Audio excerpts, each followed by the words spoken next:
السلام علیکم ناظرین، مراد کورناز کی ہسٹری پر آج دوسری ایپیسوڈ ملاحظہ فرمائیں۔ مراد کورناز کو 2001 کے موسم سرما میں پاکستان کے پھولوں کے شہر پشاور سے گرفتار کیا گیا۔ اگلے 5 برس مراد کورناز نے گوانتانامو بے کے بحری اڈے پر قائم امریکی فوجی جیل میں قیدی کی حیثیت سے گزارے، جبکہ اس کے خلاف کوئی باقاعدہ الزامات بھی نہیں لگائے گئے تھے۔ یہ ہمارے نظام عدل میں ایک خوفناک خرابی کی علامت ہے۔ مراد کورناز کے معاملے میں مدعی کو مدعا علیہ پر اختیار اور اقتدار حاصل تھا، تاہم واجب قانونی عمل ڈیو پروسیس آف لا ایک شہری کی حیثیت سے اس کا بنیادی حق تھا۔ اس کی اس طرح کھلی خلاف ورزی نے ایک آزاد قوم کی حیثیت سے ہماری بقا کو شدید خطرے سے دوچار کر دیا ہے۔ اس آزمائش پر میرا رد عمل ایک ماں کا ہے، ایک آرٹسٹ کا بھی ہے، ایک فکر مند شہری کا بھی ہے۔ مراد کورناز عمر میں میرے بیٹے کا ہم عمر ہے۔ میں اس خوف اور پریشانی کا تصور کر سکتا ہوں جس سے اس کی ماں کو اس دوران گزرنا پڑا ہوگا جب وہ مراد کی نظر بندی کے گرد بیوروکریسی کے بھول بھلیوں میں اپنی منزل کے لیے سرگرداں ہوگی۔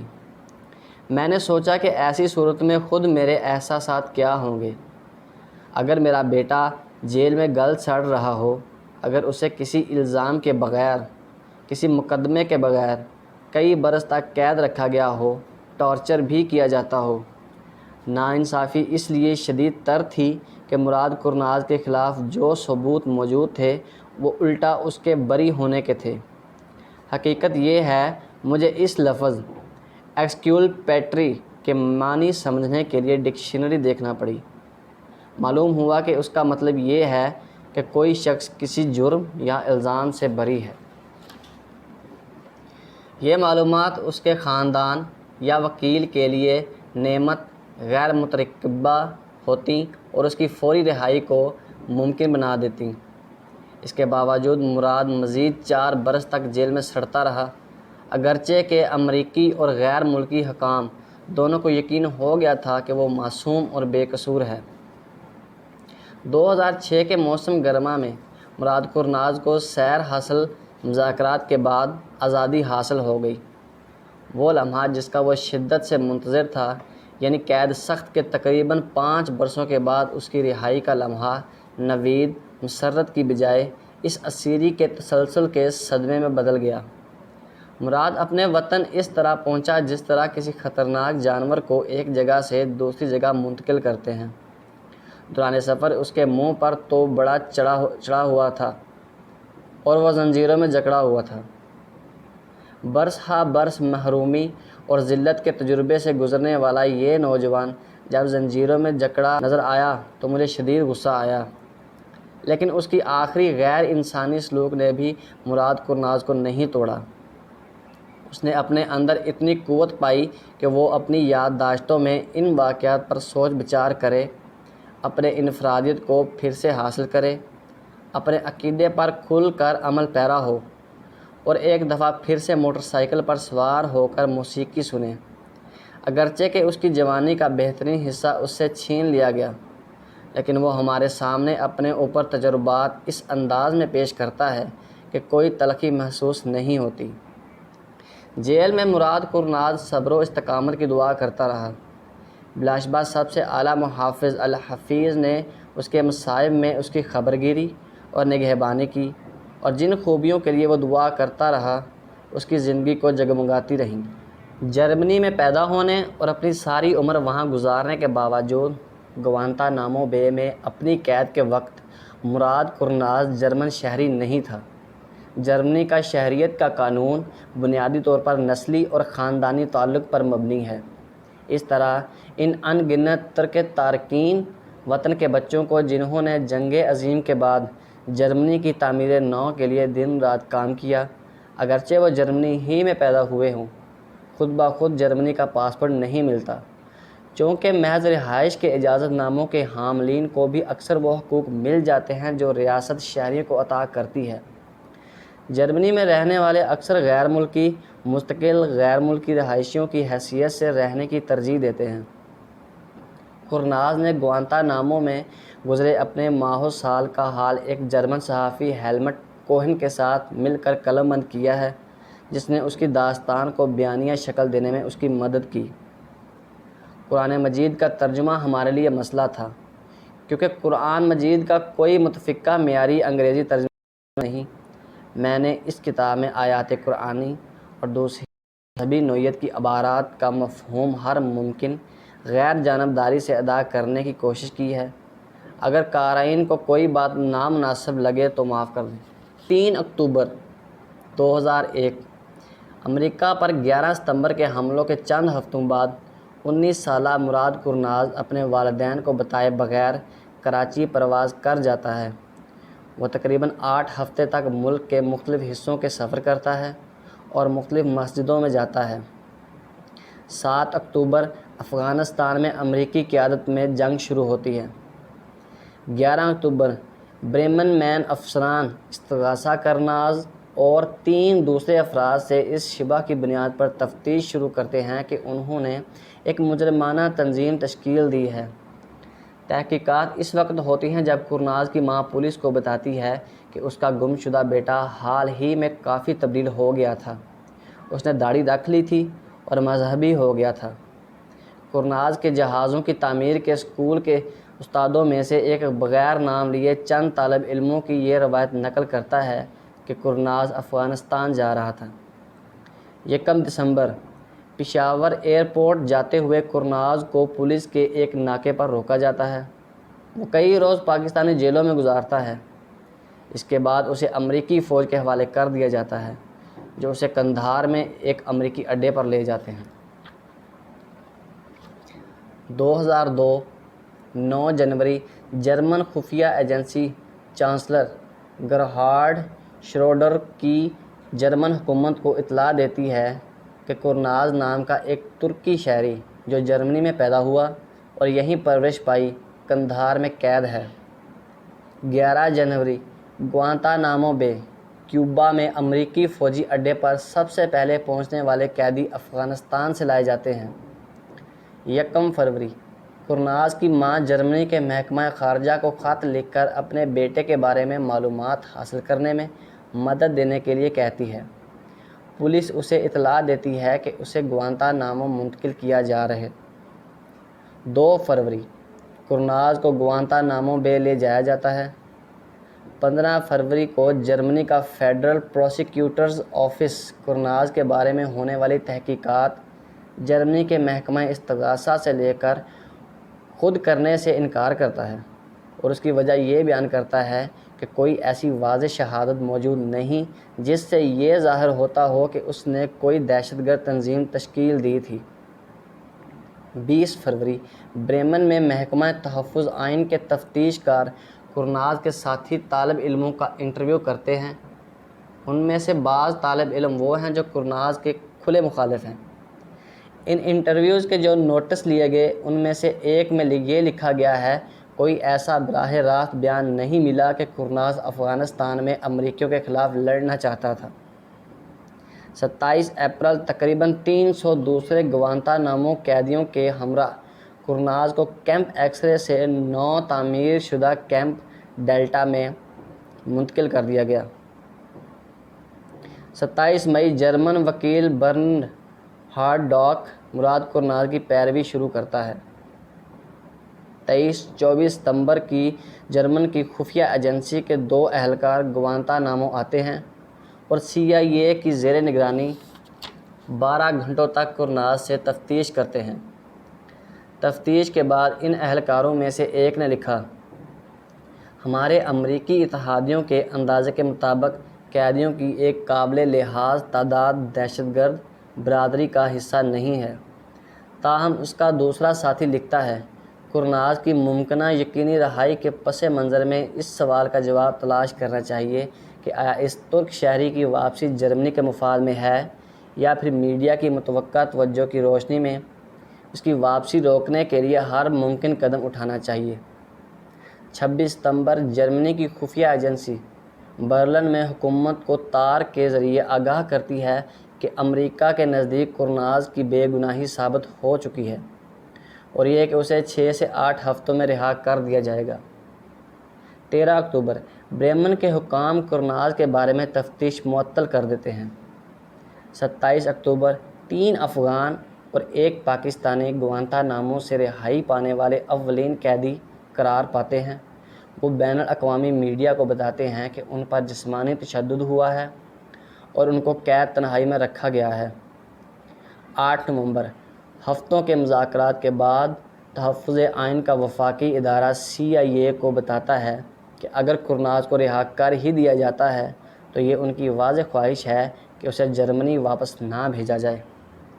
2003 19 مارچ امریکی قیادت میں عراق میں جنگ شروع ہوتی ہے۔ 19 نومبر جرمنی کی وزیر خارجہ جوش کافشر کرناز کا مسئلہ امریکی وزیر خارجہ کولن پاول کے سامنے اٹھاتی ہے لیکن کچھ طے نہیں ہوتا۔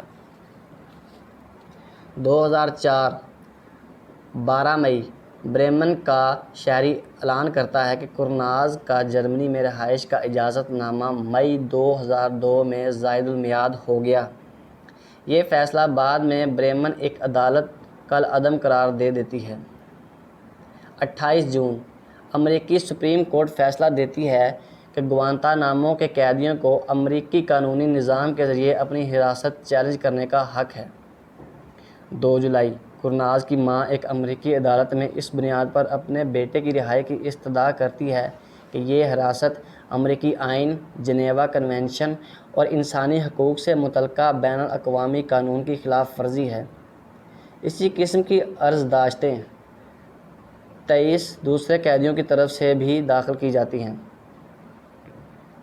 30 ستمبر مراد کرناز گوانتانامو میں حربی سٹیٹس ریویو ٹربیونل کے ساتھ سامنے پیش ہوتا ہے۔ اسے دوسرے تمام ایسے قیدیوں کے ساتھ جو ایسے ٹریبیونلز میں پیش ہوتے ہیں حربی دشمن قرار دیا جاتا ہے۔ 8 اکتوبر امریکی وکیل نحرمی پہلی مرتبہ گوانتانامو میں کرناز سے ملاقات کرتا ہے۔ 2005 31 جنوری امریکی ڈسٹرکٹ کورٹ سینئر جج جوائس ہنس گرین یہ فیصلہ دیتا ہے کہ گوانتانامو کے قیدیوں کے شرائط حالات میں سے بعض اور ان کے ساتھ جو سلوک ہوتا ہے جس میں ان کے مقدمات کی سماعت بھی شامل ہے جو فوجی ٹربیونل کر رہے ہیں سب امریکی آئین کی خلاف ورزی ہے۔ وہ یہ جج خصوصی طور پر کرناز کے مقدمے پر بحث کرتی ہے اور یہ امر واقع نقل کرتی ہے کہ جرمن حکام کی رائے میں کوئی ایسی ٹھوس شہادت موجود نہیں ہے جو اسے دہشت گردی کی کارروائیوں سے جوڑتی ہو۔ 22 نومبر انجیلا مرکل جو ہارڈ-شلڈر کی جگہ جرمنی کی چانسلر بنتی ہے۔ 30 نومبر بریمن کی ایک عدالت اس فیصلے کو بدل دیتی ہے جس کے تحت قرار دیا جاتا تھا کہ کرناز کا رہائش کا اجازت نامہ زائد المیعاد ہو چکا ہے۔ 19 دسمبر کرناز کا جرمن وکیل برنہارڈ چانسلر مرکل کو خط لکھتا ہے اور اسے اپنے موکل کے بارے میں یاد دہانی کرواتا ہے جو کہ اس کے مطابق 4 برسوں سے غیر انسانی حالات میں گوانتانامو میں قید ہے۔ 2004 31 جنوری اپنے امریکہ کے سرکاری دورے کے دوران مرکل کرناز کا مسئلہ صدر جارج بش کے سامنے اٹھاتی ہے۔ 17 جنوری جرمنی کے چانسلر کا دفتر فیصلہ کرتا ہے کہ کرناز کو رہا کر دیا گیا تو جرمنی اسے دوبارہ ملک میں داخلے کی اجازت دے دے گا۔ 29 جون امریکہ کی سپریم کورٹ 3 کے مقابلے میں 5 کی اکثریت سے قرار دیتی ہے کہ گوانتانامو کے فوجی ٹریبیونلز غیر آئینی ہیں۔ 31 جولائی جرمنی کے شہر سٹرالسنڈ میں ایک ملاقات میں جرمنی کی چانسلر مرکل اور امریکہ کے صدر بش دونوں پھر کرناز کا مسئلہ زیر بحث لاتے ہیں۔ امریکی اور جرمنی کی حکومتیں اس کی رہائی کے بارے میں سرگرمی سے مذاکرات کرتی ہیں۔ 24 اگست کرناز کو رہا کر دیا جاتا ہے اور اسے جرمنی میں ریمسٹائن کے امریکی ہوائی مستقر پر لایا جاتا ہے۔ وہ دسمبر 2006 تک ادارہ حفظ آئین کی نگرانی میں رہتا ہے۔ 22 نومبر کرناز متعلقہ یورپی یونین پارلیمنٹ کی CIA سے خصوصی تحقیقات تفتیشی کمیٹی کے سامنے اپنا بیان حلفی دیتا ہے۔ 2007 17 اور 18 جرمنی کرناز جرمن ایوان زیریں کی ایک خصوصی تفتیش کمیٹی کے سامنے بیان حلفی دیتا ہے۔ یہ کمیٹی اس امر کا تعین کرنے کے لیے قائم کی گئی ہے کہ جب اسے قندھار کے امریکی فوجی اڈے پر قید رکھا گیا تھا تو کیا اس دوران جرمن فوجیوں نے اس پر جسمانی تشدد کیا تھا۔ 23 جنوری یورپی یونین کی CIA کمیٹی اپنی حتمی رپورٹ جاری کرتی ہے جس میں کرناز کے بیان کا وہ حصہ بھی شامل ہے جس میں اس نے اپنے اوپر ہونے والے جسمانی تشدد کا ذکر کیا ہے۔ رپورٹ کے مطابق 2002 میں امریکہ اور جرمنی کی انٹیلیجنس ایجنسیوں نے یہ نتیجہ نکالا کہ مراد کرناز کا القاعدہ یا طالبان سے کوئی تعلق نہیں تھا اور اس سے کسی دہشت گرد کارروائی کا خطرہ نہیں ہے۔ اگر میں نے اپنی ماں کو بتا دیا ہوتا کہ میرا پاکستان کے سفر کا ارادہ ہے تو وہ مجھے ہرگز جانے نہ دیتی۔ اگرچہ میں 19 برس کا ہو گیا تھا پھر بھی وہ مجھے جہاز پر سفر سے روک دیتی۔ مسئلہ یہ تھا کہ میں اسے کس طریقے سے خدا حافظ کہوں کہ اسے پتہ نہ چلے کہ میں کیا کرنے والا ہوں۔ میں نے سوچا کہ اسے بتاؤں گا میری کمر میں درد ہے، وہ مالش کر دے۔ اس کے بعد شکریہ ادا کرنے کے بہانے میں ان سے گلے مل سکتا تھا اور یہ میرا خدا حافظ ہوتا۔ میں یہ کہتے ہوئے اوپر والی منزل پر چلا گیا۔ انا، میری کمر میں درد ہے، کیا آپ مالش کر سکتی ہیں؟ اب تو بہت دیر گئی ہے، میری ماں نے کہا، میں کل کر دوں گی۔ میں سیڑھیوں پر کھڑا ہو گیا۔ میری ماں اپنی خوابگاہ میں تھی، مجھے اندھیرے میں وہ نظر نہیں آ رہی تھی۔ السلام علیکم، میں نے کہا۔ وعلیکم السلام، اس نے جواب دیا۔ اب مجھے اپنی ماں کو 25 سال کا ہو کر دیکھنا تھا۔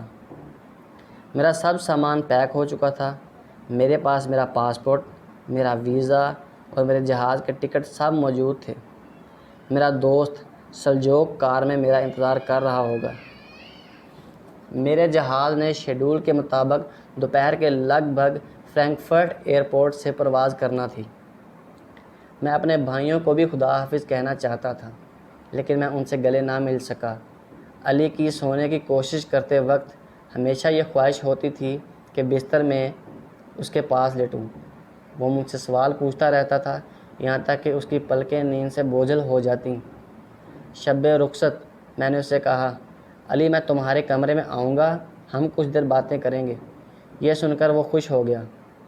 کچھ دیر کے بعد اس کے سونے سے کچھ ہی پہلے میں نے اسے کہا کہ میں 1 منٹ کے لیے اپنے کمرے میں جا رہا ہوں۔ میں نے اسے اور اپنے ننھے شیر خوار بھائی الپر کو بوسہ دیا اور روشنی بند کر دی۔ ایئرپورٹ پر میں نے بے چینی محسوس کی۔ میں اپنی ماں کو بتانا چاہتا تھا کہ میں واپس آ جاؤں گا اور یہ کہ وہ میرے بارے میں پریشان نہ ہو۔ 10 بجے میں نے اسے فون کیا۔ تم کہاں ہو؟ اس نے پوچھا۔ اسے پہلے ہی پتہ چل گیا تھا کہ میں اپنا سامان پیک کر کے گھر سے چلا گیا ہوں۔ میں ایک اور شہر میں ہوں، بریمن میں نہیں۔ میں کچھ دیر کے لیے جا رہا ہوں لیکن جلد واپس آ جاؤں گا، تم پریشان نہ ہونا۔ اس نے رونا شروع کر دیا۔ تم آخر جا کہاں رہے ہو؟ فوراً واپس آ جاؤ۔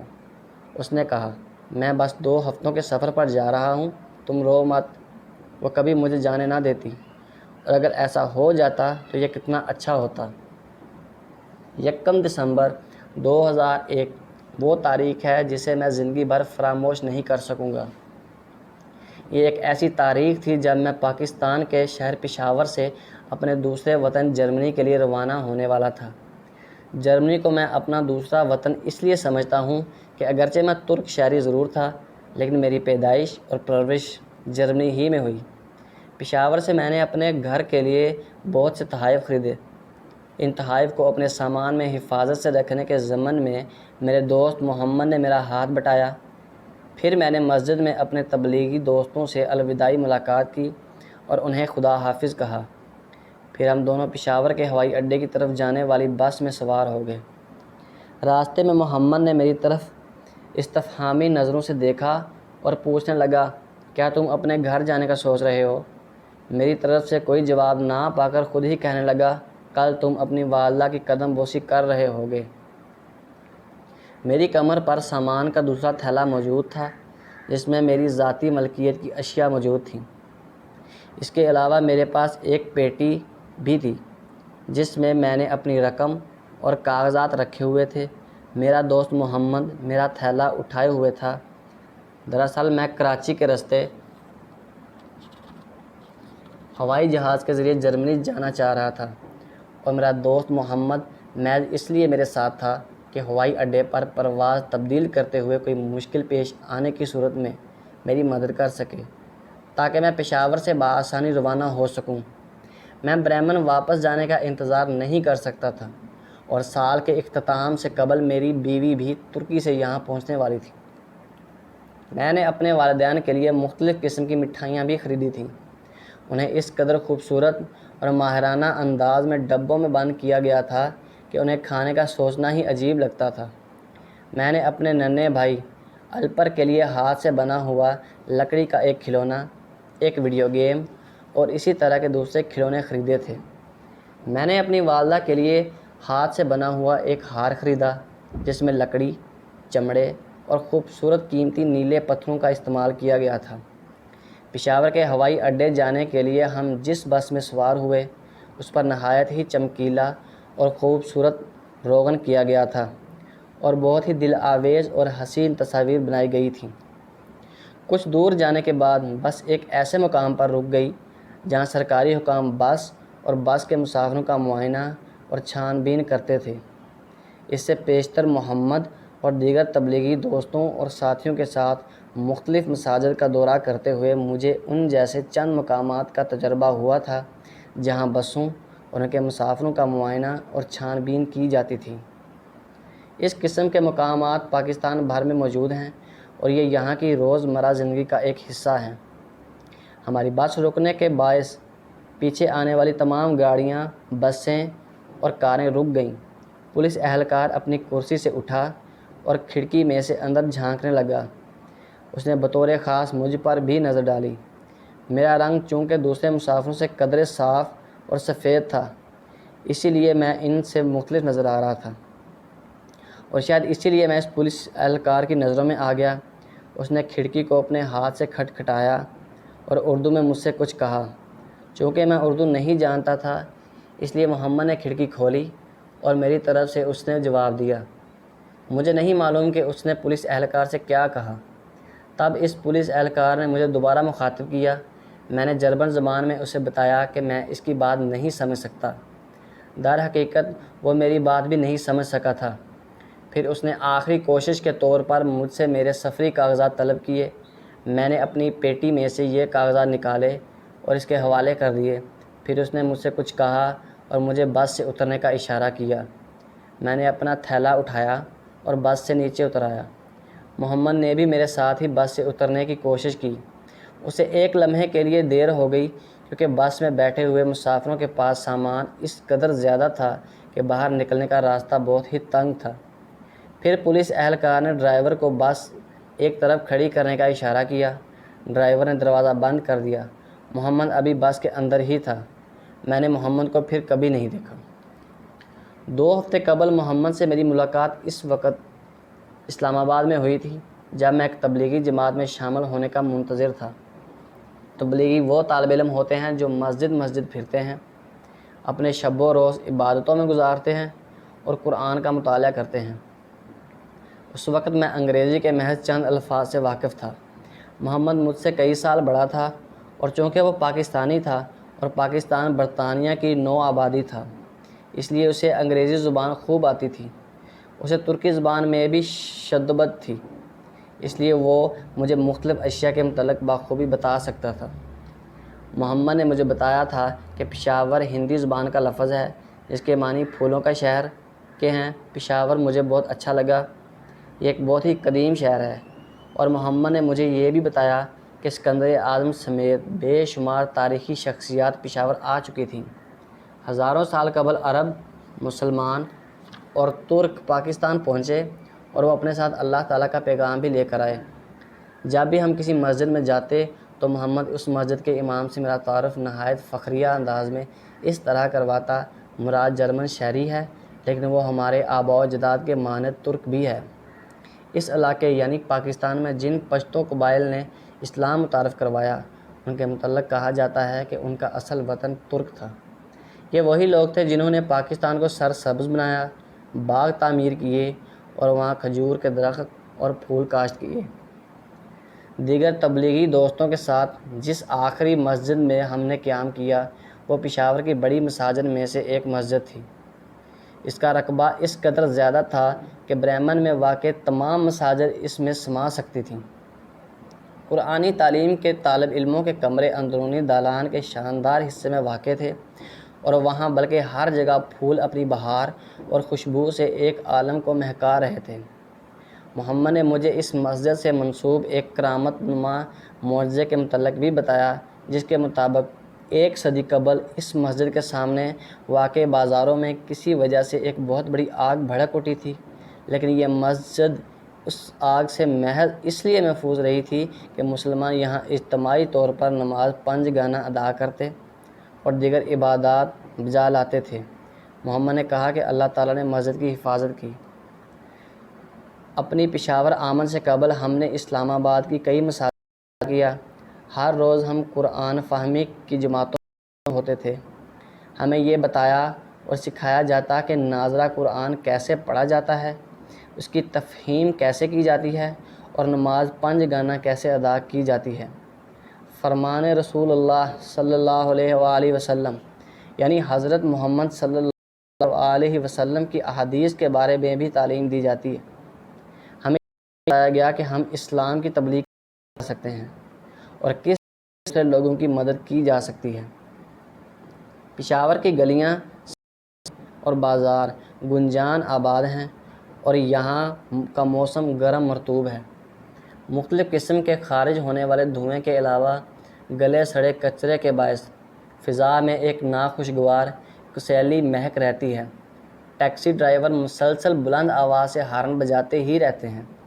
پشاور کی سڑکوں پر ہر وقت کاروں، گھوڑوں، گدھوں، بہت زیادہ زائد سامان سے لدے ہوئے ٹرکوں، راہ گیروں اور سائیکلوں کا ازدحام رہتا ہے۔ بعض اوقات ان بائی سائیکلوں کو ریفریجریٹر اور صوفوں جیسی بھاری اشیاء کے لانے اور لے جانے کے لیے استعمال کیا جاتا ہے۔ پشاور کی گلیوں، سڑکوں اور بازاروں میں ہندوستان اور افغانستان، چین اور کشمیر بلکہ ہر جگہ سے آئے ہوئے لوگ موجود ہوتے ہیں۔ اپنے وطن یعنی جرمنی کے لیے رخصت ہونے سے 1 دن قبل میں گھر لے جانے کے لیے کچھ تحائف خریدنے کی خاطر پشاور کے بازاروں کی خاک چھانتا رہا۔ پاکستان کے جرمنی اور اکتوبر کے کھلے میدانوں میں بازاروں کی یاد دلا دی، لیکن پاکستان کے یہ بازار زیادہ خوبصورت اور پرہجوم ہیں۔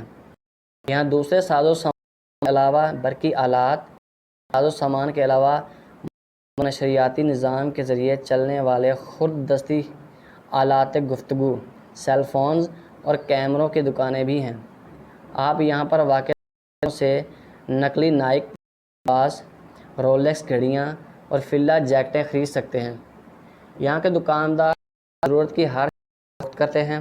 سحر بیانی کے ماہر قصہ خواں بھی ہیں جو عجیب و غریب جانوروں اور سانپوں کا حیران کن تماشا دکھاتے ہوئے اپنی مہارت کا مظاہرہ کرتے ہیں۔ میں نے اپنی زندگی حتیٰ کہ ٹی وی پر بھی یہ سب کچھ نہیں دیکھا تھا۔ سانپ کا تماشا دکھانے والے ایک مداری نے رسے کو دائرے کی شکل میں زمین پر پھینکا اور خود درمیان میں بیٹھ گیا۔ اس نے اپنے ارد گرد پڑی ہوئی ٹوکریوں کے ڈھکن اٹھائے تو کوبرا، وائپر اور دیگر مختلف قسم کے زہریلے سانپ رینگتے اور پھیلتے ہوئے باہر نکل آئے۔ مداری نے اپنی آنکھیں بند کیں اور ان کے سروں پر تھپکی دی۔ وہ انہیں نقصان نہیں پہنچا رہا تھا بلکہ ان کے ساتھ کھیل رہا تھا۔ سانپوں کا یہ تماشا گلی کے وسط میں بالکل مفت ہو رہا تھا۔